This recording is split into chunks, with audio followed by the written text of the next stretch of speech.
Hi, I'm Hrothgar, and this is my saga. In today's tale, the Northman. Once, in a lowly Viking reenactor's life, a film is made that so perfectly encapsulates the period of history you have obsessed over for years that all previous attempts are outed for the failures that they are. The Vikings, weak. The Last Kingdom, weak. Pathfinder, weak. 13th Warrior, I'm afraid to say, weak. Northman, a Viking saga, weak. But Hrothgar, I hear you say, how can you be so judgmental? Those films are masterpieces. They've defined many a generation of Viking enthusiasts and film lovers. How can you be so cruel? I say this, shut your degenerate mouth, peasant. You know not of what you speak. No, I understand for the average layperson that there may seem to be no issue at all with any of the Viking films that have come out to date. Indeed, any of the representations of Vikings in games, films, books, artwork, whatever you may choose, you may not see an issue with how they are portrayed. However, none of you are historical experts, none of you have PhDs in the subject, none of you are museum curators, none of you are archaeologists, and neither am I, but that's beside the point. I am a nerd, and nerds know things, and I am a particular kind of nerd. I am a Viking reenactor. Yes, I understand your profound silence. I'm a person who dresses up as a Viking of a weekend, and while that may be indistinguishable to LARPing to you, to me it means I have a particular set of skills. That skill is pedantry. Pedantry. Noun.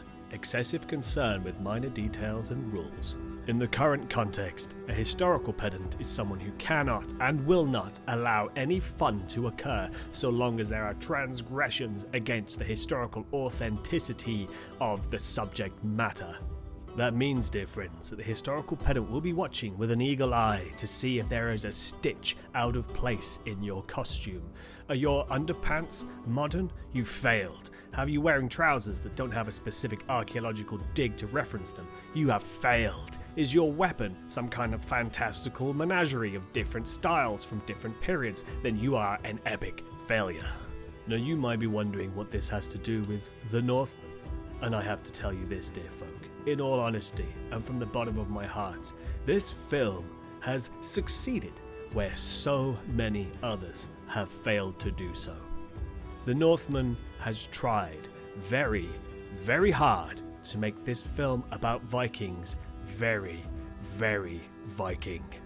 The Northman is an absolute masterpiece. Never before have I been so viscerally moved by a piece of cinema. I cannot stress enough that The Northman is probably the best movie about Vikings ever committed to film, and I say that as a super nerd on the subject, but don't take my word for it. Go and see the film. I beg you, go and experience what I have just experienced in Odin's name, and tell me you disagree with my assessment.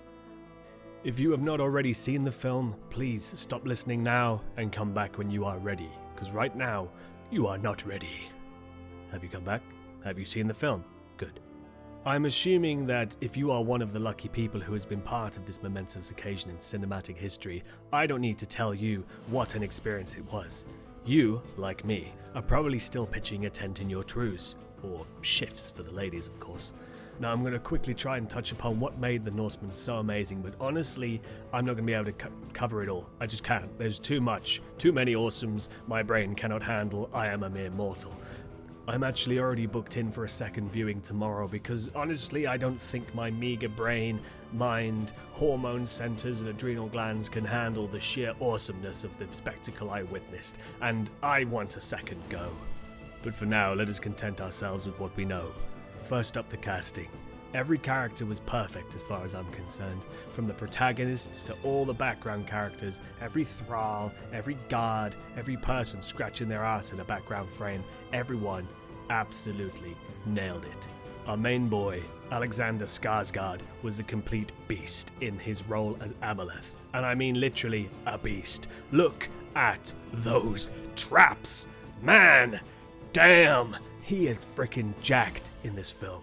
I'm not gay normally, but that is one sexy looking man right there.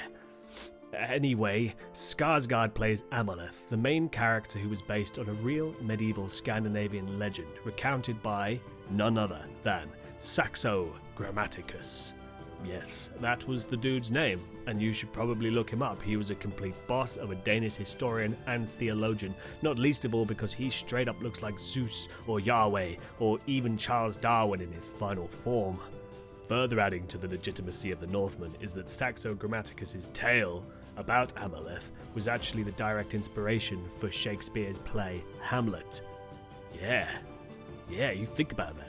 Amaleth's mother, Queen Gudrun, is played chillingly by Nicole Kidman, whose performance genuinely spooked me out, guys. She inhabited the powerful queen persona flawlessly, while always seemingly being just a little bit unhinged. Something very creepy going on with her. Ethan Hawke smashes the role of King Ovendil, father to Amaleth. The man embodies a warlord king perfectly. He is forceful, single-minded, aloof, and deeply enamored with his own perceived fate, destiny, and ultimately with the manner of his demise. He is obsessed with the Norse way of the warrior and wants nothing else than to die in battle as a good Viking should. He believes in his code of honor and the way of the warrior so deeply that he wastes no time in introducing his son to their shared legacy upon his return. He even turns down a role in the sheets with Nicole Kidman, so you know this guy isn't messing around. Klaus Bang does a great job of portraying Arvindil's brother and the antagonist of the film, Fjolnir. Dark and brooding, Klaus makes you believe in his character and really get invested in seeing his fate in Amaleth's story. And let me tell you, your feelings towards his character will not be cut and dry by the end of the film. Believe that. Anya Taylor-Joy is a beautiful cast for the cunning and ethereal Olga, whose Slavic sorceress ways and interactions with Amaleth stir the soul and leave you breathless, wishing that you had yourself a pagan wife or girlfriend, or emotional and physical partner of any kind for that matter. Willem Dafoe continues his current trend of playing unhinged and honestly quite creepy characters as the court fool and goth-eye or he-witch Hemir. He really seems to enjoy the role, and more power to him. It isn't easy playing a weird hermit who dabbles in drugs and magic, but boy does he make it believable. Even Bjork plays a great role as the seeress who tells Amaleth's future in a vision, looking like every member of the band Heilung. Because of course she does, that's her whole jam. Honestly, all the cast are great in this film. I can't name them all or this video will be an hour long, but seriously, every one of them plays their role perfectly. Now, onto the aesthetic. A lot of pagan and Viking films have already gotten the look and feel of Dark Age Scandinavia down, or at least what we assume Dark Age Scandinavia looks like. A lot of mist, grey, atmospheric drums, bones rattling in the breeze. You know the feel. Think Valhalla Rising, but on steroids as far as atmosphere and set piece in The Northman. It is an absolute beautiful masterpiece. Every vista, every frame, every scene is an absolute feast for the eyes. And I can't stress enough, there is so much going on in every scene. You have to rewatch the film just to be aware of some of the things you've missed. And talking of things you may miss, let's look at the props and the costume. What can I say? But this is how you make a Viking film. By all the gods, take note, all of you, or anyone who has ever so much as thought about making a Viking film, or game, or book, or anything so much as related to the Norse people. It cannot be overstated that all of the costumes and props were absolutely fantastic. As a historical nerd and reenactor myself, I know what good authentic historical kit looks like, and by the gods, if it doesn't look good in this movie. I don't know if they had a professional historian on site at all times, but it sure feels like they did. The armor, weapons, clothes, buildings, even throwaway props like the loom and the tablet weaving stand are so well done. I genuinely felt giddy at how much thought and effort was put into every single item. On these points alone, it's worth a watch. It's not often you see a show or film that has been produced with historical authenticity in mind, and sure, there may be issues. I couldn't see any because I was too busy drooling and my eyes were weeping, but there must be some. I just haven't found them yet. But honestly, that's good, because if you look at a show like, say, I don't know, The Vikings, from the get-go you see issues with the costume. None of the characters wear chainmail if they can avoid it, and if they do, it's a random patch stitched onto their thigh for no apparent reason, offering no protection whatsoever. Their armor, if you can call it that, looks like something you'd buy out of several different jackets from a thrift store, cut apart, sew back together, and wear like some kind of strange cosplay. None of them look particularly Viking. They look how we are told to believe that Vikings dressed, and anyone who has spent any time at any museums, of which there are many in the United Kingdom and Europe, looking at the things that they have found in the ground that Vikings wore, you know that it is all utter and complete bollocks. And honestly, there's no excuse for it. The Northman has proved to me something that I've known for a long time, that you can make a Viking film that is incredibly awesome and still make it look like it was made at the time period being represented.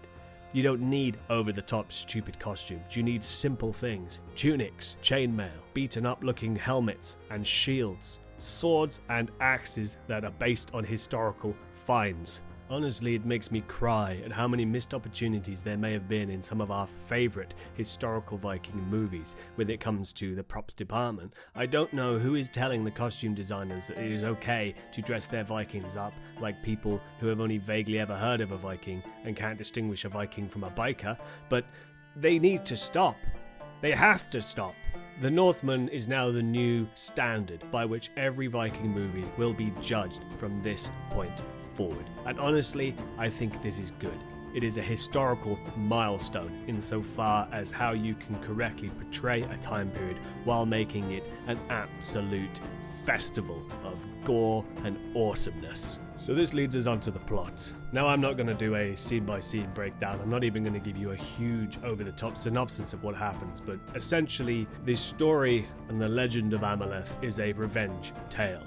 Amaleth's father is murdered by his brother, Fjolnir. That's not a spoiler, that was in the trailer. Get over it. Now, what you may not know is that after that, Amaleth flees. He flees and goes into exile. He leaves his land and vows to return to avenge his father, to save his mother, and to kill Fjolnir. But he gets sidetracked. He ends up in the employ of the Rus Vikings. Now, the Rus were a faction of Vikings which established martial law over the Slavic tribes of what is today modern Russia and the surrounding territories. Now, as he was a part of that warband, he was recruited and trained to be a berserker, the skin-changing, vicious barbarian warriors who wear wolf skins instead of armor and are used as shock troopers in battle. And honestly, the raid scene just after he was introduced to adult Amaleth is harrowing. So well done, and you know what I'm talking about. That spear catch, boy. Whew, that spear catch, boy. Now, Amaleth hates his new role. He doesn't feel he's fulfilling his destiny, and it's here that the Norns step in. One of the three sisters, the Weavers of Fate, comes to him in a vision and tells him he must fulfill his destiny. He must carry out bloody vengeance on Fjolnir to avenge his father and fulfill his oaths. Upon discovering Fjolnir's new home in Iceland, Amaleth impersonates a slave and stows himself away so that he may be sailed on the winds of hate towards his vengeance. And that, dear friends, is where I will leave my telling of the story.